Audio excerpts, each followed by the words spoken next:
Bonjour à tous, sachez que ça fait 20 fois que je recommence ma vidéo et j'en ai un petit peu marre, donc ce qu'on va faire c'est qu'on va skipper la partie où je dis bonjour et où c'est archi gênant et on va directement se lancer sur la story time. Même si cette vidéo fera 20 vues, il me reste encore un an à faire dans mon établissement, donc je ne dirai ni son nom ni le nom d'aucun des protagonistes qui m'ont mené à aller voir une psychologue. Et comme mes potes sont des personnes tout à fait toxiques, sachez que je vous poursuivrai en justice si vous mettez quoi que ce soit en commentaire. Franchement, me faire virer, ce serait grave le pompon à ce point-là. Je suis en licence LEA, donc c'est une licence assez particulière, hein, parce que elle est divisée en... En fait, il y a 3 blocs de matières. Il y a un tiers d'économie, un tiers de langue et un tiers de droit. Et c'est un truc qui existe que en France. Ça, c'est le premier red flag et ça aura beaucoup d'importance pour la suite de la vidéo. Retenez bien. Licence dans laquelle on peut faire une année en Erasmus, bah du coup en dernière année, si on le souhaite. Et je le souhaitais. Je le souhaitais vraiment. Il faut savoir que cette histoire s'est terminée il y a genre 2 semaines. Donc mon seum est encore un petit peu à vif. Donc arrivent les premières réunions pour partir en Erasmus, du coup, bah, dans mon établissement. Je m'y rends, et moi, de base, il faut savoir que je voulais partir au Danemark. Je vais à la réunion, et là, il y a une certaine personne qui nous présente les modalités pour partir, et en soi, elle avait fait un très bon travail. Bien des universités, leurs services pour les échanges, le nombre de places, les dates. Sauf que ça allait beaucoup trop vite. Du coup, je lui demande si elle va envoyer le PowerPoint. Et là, elle me répond non. Du coup, je rigole, parce que bah, déjà, j'étais gêné, parce qu'il y avait genre.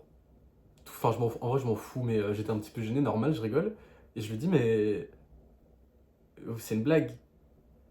Et là, elle me regarde dans le plus grand des calmes et elle me dit, est-ce que j'ai l'air de rigoler?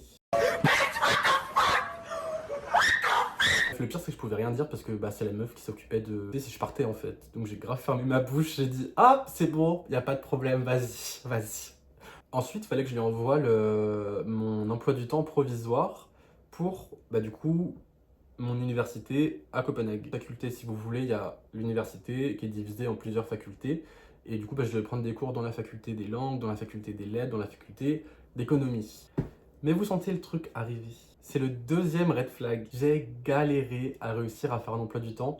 Les cours de droit, je pouvais les prendre, mais c'était que des cours de master. Les cours d'économie, je pouvais en prendre aussi, mais c'était minimum 15 heures par semaine. Bref, ça n'avait aucun putain de sens. Après avoir passé 2 jours à galérer à faire un emploi du temps qui marchait, je lui envoie le soir de la clôture des demandes d'Erasmus. Et là, la Go répond à mon mail en m'expliquant que finalement, c'était compliqué avec le Danemark à cause des UFR, à cause de je sais pas quoi. Et qu'en gros, je pouvais bien aller me faire foutre et que je pouvais pas y aller. J'ai grave perdu mon temps pour rien, encore une fois. Puis mes potes comprenaient pas pourquoi j'étais aussi déprimé, alors que j'avais justement choisi cette licence juste pour le voyage. On m'a quand même conseillé de partir en Erasmus, et je me suis dit, bon bah vas-y, on va tenter le coup. Donc arrive le choix des vœux, j'avais un choix très limité. Donc je me suis dit, bon vas-y, Milan, pourquoi pas, ça a l'air sympa. J'ai mis des villes en Espagne, en Allemagne, et je m'en foutais en fait, je voulais juste partir. Et si j'avais su. Donc j'ai envoyé le dossier avec tous les papiers. En vrai, c'était archi long. J'ai grave perdu mon temps. Et en fait, la personne qui devait répondre à mes questions pour l'Erasmus, du coup, à Milan, comme j'ai été pris à Milan, ne répondait pas à mes questions. Au point que j'ai dû contacter une prof, mais archi adorable, qui en fait fait le pont entre les étudiants et l'administration, comme ils sont pas capables de faire leur travail. Dites-vous que la personne qui devait m'aider pour mon Erasmus, c'était tellement un glandu que même la prof, lorsqu'elle est arrivée à l'université, elle a dû mettre en destinataire joint le directeur de l'université et le directeur de la faculté pour qu'ils répondent à ses mails. C'est une dinguerie. Toi, t'es un pute et tu resteras toujours un... Et moi, la question que je voulais lui poser, c'était est-ce que je peux prendre des cours dans différentes facultés? Et comme le seul mail auquel il a répondu, c'est le mail où il a signé l'emploi du temps que j'avais fait pour Milan et dans lequel j'avais pris des cours dans différentes universités, enfin dans différentes facultés, je m'étais dit que c'était possible. Et ça, c'est le troisième red flag. Encore cette histoire qui nous suit. Ensuite, j'arrive à Milan à genre 9h du mat, après 12 heures de Flixbus de nuit. J'étais éclaté. D'ailleurs, le chauffeur avait racketté les Italiennes alors qu'il était lui-même italien par rapport à la taille des valises. Bref, aucune race. J'arrivais 15 jours avant le début des cours parce que je savais que ça allait pas se passer comme prévu. Donc dès que j'arrive dans le centre de Milan, je me pose au Starbucks et j'envoie un message à l'agence immobilière. Alors que c'est le jour où j'arrive, où on est censé visiter la chambre ensemble, ils me disent qu'il manque un document dont ils m'avaient jamais parlé auparavant. le jour même. Et il m'explique que sans ce document, on peut pas signer le contrat et donc que je peux pas emménager, enfin même visiter la chambre, sachant qu'il était genre midi et que j'avais nulle part où aller. Et en fait, j'avais payé au site 200 € pour qu'il protège mon premier mois de loyer au cas où il y avait un souci. Sauf qu'en fait, comme j'ai pas pu me rendre dans la chambre le jour où j'étais censé y aller, le site a considéré que c'était moi qui m'étais pas présenté. Je me suis fait niquer 500 boules de premier loyer et 200 € de frais de protection du site. Miss Jackson. Miss Jackson? Frais de protection qui m'ont en fait pas du tout protégé. J'étais ravi. Pour info, je le dis quand même, au cas où ça peut être utile à quelqu'un, mais le site c'était Housing Anywhere. Et j'ai une pote à moi qui est partie aussi à Milan, qui a loué une chambre via ce site. Elle a eu zéro souci parce que son agence, ils ont bien compris que elle pouvait pas avoir le document pour le document italien parce qu'elle était juste étrangère. Ça dépend juste de sur quelle agence vous tombez, mais pour le coup, moi je pense que c'est vraiment genre une arnaque organisée. Donc en urgence, j'ai dû prendre un Airbnb pour le soir même.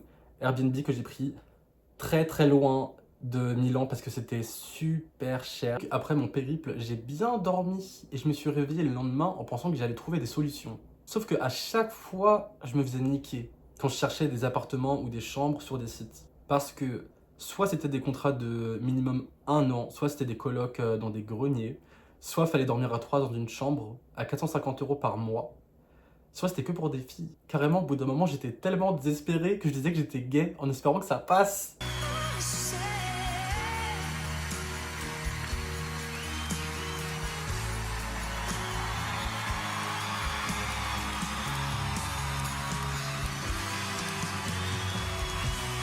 J'étais prêt à dormir dans un taudis. Et le pire, c'est que j'avais jamais de réponse. Je vous laisse regarder l'état des chambres, sachant qu'ils louent ça à genre 850 € par mois. Looks like you've played enough and left me behind. Wasn't it me you used to call one of a kind? They said D'ailleurs, j'ai ma pote qui m'a rappelé que j'avais trouvé une chambre dans un appart et j'ai pas réussi à retrouver les photos, je suis dégoûté. Super beau, il y avait une bête de cuisine, il y avait 2 salles de bain.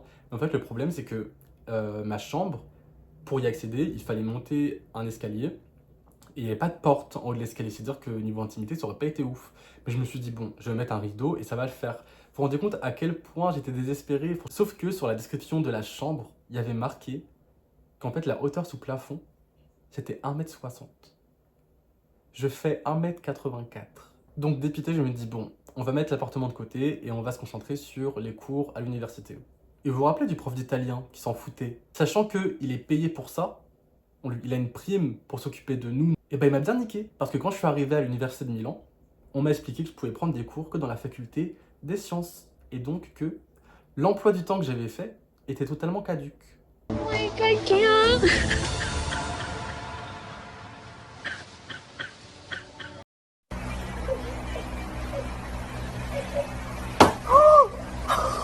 Et en sortant de la fac, je me suis dit, bon, on va aller dans une agence immobilière parce que 20 € l'aller-retour et 2 heures de trajet, les chambres sont tellement chères que au final, c'est le prix d'un studio. Donc, je me suis dit, pour que ce soit plus sûr, on va aller dans une agence, même si on doit prendre un studio. De toute façon, c'est quasiment le même prix. Et comme ça, au moins, ça sera un truc sérieux. En gros, je comprends qu'il n'y a plus aucun des studios que j'avais trouvé qui me plaisait parce que moi, vu que j'étais au bout de ma life, j'avais trouvé au moins 4-5 appartements pour avoir des plans. J'avais le plan A, plan B, plan C, plan D. Je me suis dit, si on n'a pas un qui marche, celui-là d'après, bah, il sera pas pris. Et là, il m'explique qu'en fait, à Milan, ça va très très vite. Et donc, lui, en fait, c'est pas vraiment une agence immobilière, mais c'est une agence où, en gros, je dois lui payer 300 balles pour qu'il m'envoie des liens d'appartements à visiter. Et comme ça, je pourrais directement y aller très très vite, nanana. Et qui m'aidera à gérer la location. Mais que si c'est avec un propriétaire indépendant, il faudra que je m'arrange avec lui. Donc encore un truc en tsum tsum, alors que je m'étais déjà fait arnaquer 700 €. Et que si c'était une agence immobilière, il fallait que je paye encore des frais d'agence. Encore une fois, j'ai grave remis mon masque, sauf que cette fois, j'avais grave plus envie de sourire. Je voulais grave me casser et le mec il me dit ouais, mais si tu veux, tu peux me payer une partie maintenant et tu reviens pour me payer demain le reste parce que j'avais que de l'espèce. Je lui ai dit ouais, t'inquiète, t'inquiète. Sauf qu'en fait, il n'y a jamais eu de lendemain. It was all a lie. Guys, it was all a lie. She lied. Parce que je suis rentré chez moi et j'ai pleuré dans la douche. Et j'ai pas pleuré parce que c'était dur ou quoi, parce qu'en vrai, Erasmus c'est normal, t'es tout seul, t'es loin de ta famille, donc au début c'est dur. J'ai pleuré parce que je me suis rendu compte que ce que je pensais que j'aurais, ça n'allait pas du tout être ce que j'aurais. Tant au niveau des cours, déjà parce que ça aurait été que des cours d'économie, donc ça m'aurait pris beaucoup de temps personnel que du logement, parce que de base à la chambre, je pensais que j'aurais une chambre à 600 € et finalement c'était plus dans du 900 € par mois. Et j'aurais pas pu profiter autant qu'en France en sortant, en m'achetant à manger, en m'achetant des vêtements, parce que le budget avait explosé. Et en vrai, le fin mot de l'histoire, il y a quand même de la positivité. Je suis grave content d'être allé jusqu'au bout parce que j'ai pu sur place avoir les réponses à mes questions et voir que ça allait pas me convenir. Donc j'ai quand même réfléchi quelques jours pour être sûr et j'ai décidé de rentrer en France. Si j'ai des conseils pour vous, ne faites pas confiance aux sites internet, ne faites pas confiance aux Italiens, mais surtout, s'il le faut, louez votre meilleure tante Quechua Intersport et campez devant le domicile du prof pour qu'il vous réponde, parce que sinon, vous finirez comme moi.